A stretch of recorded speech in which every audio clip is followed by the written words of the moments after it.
Internal Revenue Service IRS tax news.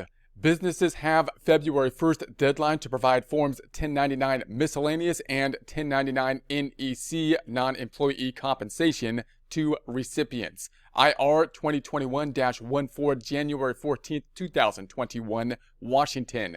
The Internal Revenue Service today reminded businesses and other payors that the revised Form 1099 Miscellaneous Income and the new Form 1099 NEC non-employee compensation, there's a link to those two forms here, must be furnished to most recipients by February 1st, 2021. And note that this Form 1099 NEC non-employee compensation is new this year. Some of the items that you might have been reporting in prior years on 1099 Miscellaneous may now be reported on the 1099 non-employee compensation or NEC form. So as you're looking into the 1099s, just make sure that you're picking up that change. It shouldn't be too difficult once you realize what that change is and which one you need to be picking up. Then it should be straightforward, but make sure you keep that in mind.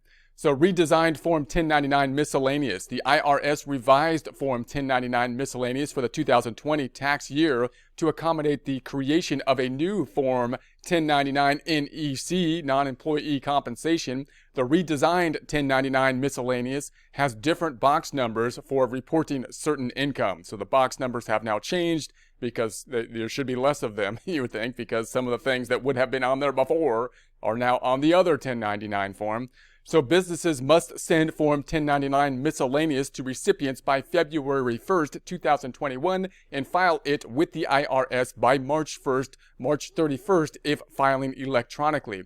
If businesses are using Forms 1099 Miscellaneous to report amounts in Box 8, substitute payments in lieu of dividends or interest, or Box 10, gross proceeds paid to an attorney, there is an exception to the normal due date. These forms are due to recipients by February 16th, 2021. Then we have the new Form 1099 NEC, non-employee compensation.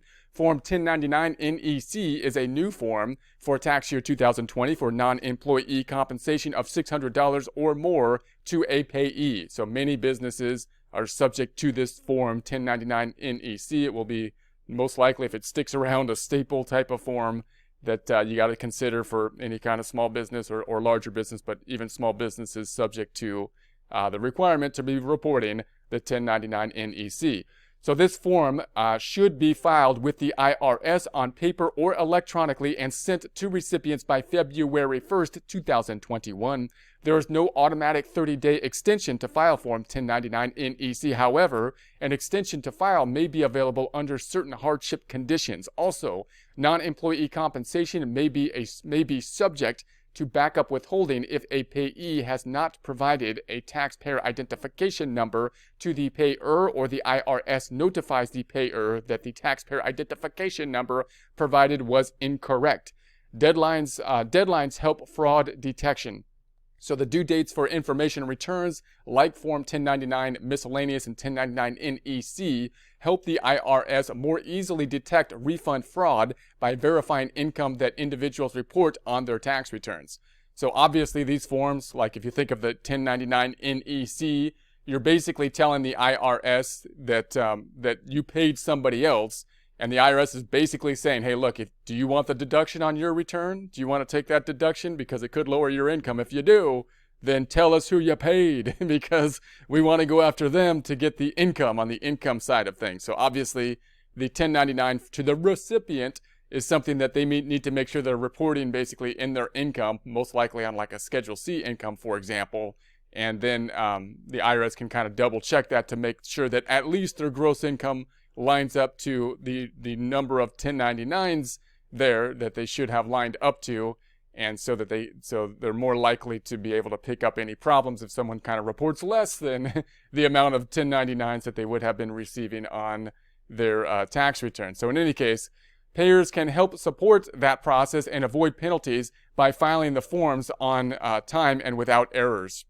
So the IRS recommends e-file as the quickest, most accurate, and convenient way to file these forms. So you can use the e-file process for these forms as well. The IRS is trying to do more and more with the e-filing process, get the information as fast as possible, make things, more electronic and as they go forward. So for more information, the instructions for Form 1099 Miscellaneous and 1099 NEC are available on irs.gov, irs.gov, the IRS website. There's also a link to it here, and there'll be a link to this in the description.